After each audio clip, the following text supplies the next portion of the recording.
Load management? Are you kidding me? Guys, hear me out. I've been saying it all year. The cookie crumbs are there. I'm going to use the Charlotte game, and suddenly Freddie and Barnes out. Kem's really had an injury. But these guys need some rest. There's always something bruised on you. There's Omicron to make excuses about. Oh, he was near a party that was near a party. And we've been able to do this all year. So we've been using it so effectively. And last night's Charlotte game was a perfect place to test it. We had a great prep this morning. We've been prepping for this. We're locked in, stayed on our P's and Q's, got the job done. Just getting to my spots, finding open shots. Like I said, teammates put me in spots, coaches put me in spots. So, it's a group effort. It was a must win. We had to show some energy, we had to show some fight. So I think we all did that tonight. We low managed Freddie Van Vliet and Scotty Barnes, the human slot machine, last night. And you're asking yourself, what do you mean load management? I'm telling you, we're doing two things right now that are in the media. People are complaining that our starters are playing too many minutes, and at the same time, people are complaining about bench scoring. And I want you to understand that they're related.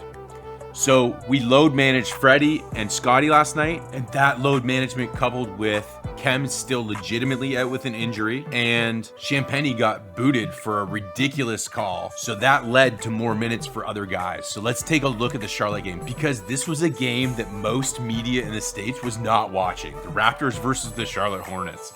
This was a great game for the Raptors to show some things that they don't want people to think about come playoff time. And it was the second time that we've seen 5 long arm monsters really flexed that didn't include Champagny or Scotty in a very long time. So this is a smaller version of our 5 long arm monsters. And it saw us load manage Freddie by giving all of his minutes in the rotation. It's the exact rotation we usually do with Fred, but last night it was done with Gary Trent Jr.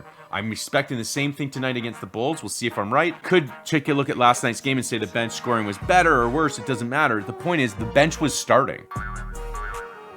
So Gary Trent Jr. came in and played Freddie's marathon minutes to prepare for a lot of minutes in the playoffs in case Freddie goes down, and that allowed Malachi Flynn to bump up the ladder and get some Gary Trent Jr. minutes that were split amongst some other guys. We did some really interesting things with our long arm monsters. So here's our starting lineup. This is the beginning of third here. And you got Gary Trent Jr. as Freddie. We're playing 4 long arm monsters, or 4.5, because Gary Trent Jr. is so big for that position that it's like 4.5 long arm monsters by the time you do the matchups. Then you got Boucher, Precious, OG, and Pascal. And we're looking to create mismatches with Pascal and OG all game. They had a great success in the first half. We saw some really interesting stuff. We had featured combinations that included Gary Trent Jr. with 4 long arm monsters, Malachi Flynn with 4 long arm monsters, and then we had 5 long arm monsters that included some combination of Banton, Precious, OG, Pascal, Chris Boucher, Yuta Watanabe,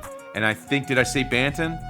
It was awesome. So what a great game, and it's off radar, guys. The rest of the league will not even hear about this fucking game. It is our secret weapon. They pulled Pascal Siakam out with 1 rebound short of a triple-double. Why? Because they are keeping this on the down low. There's a reason why we've only done this against 2 teams lately. 5 long arm monsters. San Antonio game a few weeks ago when I first reported on it, and now the Charlotte game. You will not find games with less significance and less viewership in the States. This is perfect, guys. It plays right into our game plan. It allows us to give our guys heavy minutes, but just spread it around. So guys will either play heavy minutes if they're a starter, or they'll have the night off. We've been doing it all season. And we give these young guys long spurts of being the top bench guys. We did it with Yuta. We did it with Precious at the beginning of the season. He was starting all at the beginning of the year. Everyone was up in arms. What's he starting? What's he starting for? We were letting him learn. Trial by fire. I've been saying this all season. It is load management. I'm going to prove it to you more, and we're going to do it through the game clips. I want you to see the effect that the long arm monsters who can run the court keep up with a team that is known for pace.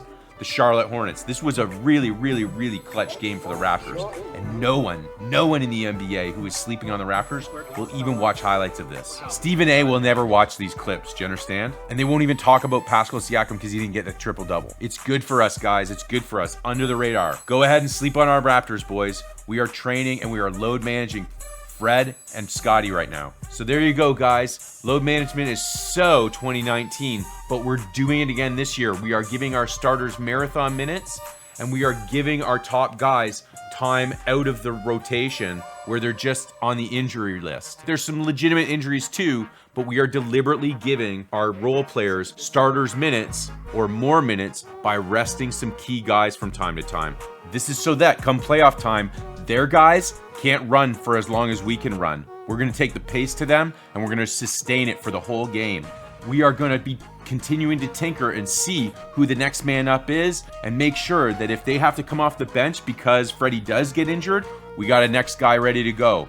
We are not gonna be breaking the bank this trade deadline, guys. There's no home runs to be hit. We just need singles. We need experience for our young guys. Load management. That's what's been going on. It's going to continue to go on. And I hope it also dispels some rumors about the bench not contributing. The bench is contributing. They're just partially starting every game. We just rested Svi in Utah. Then we rested Gary. Then now we're resting Fred and Scotty. Guys, it's happening. It's 2019 all over again, but no Kawhi. And the league will be sleeping on it because we're giving our guys 45 minutes a game. They're going to be like, he's overworked. But now we're going to give Freddie a rest and give Gary some starters minutes, some Malachi minutes. Expect it. Look out, trade deadline. Scary times, guys. Exciting and scary times. Look for my trade deadline video coming up. Please don't forget to like and subscribe. Hit the bell if you're Philly. Kawhi up top. Looks at the clock. Turns the corner for the win.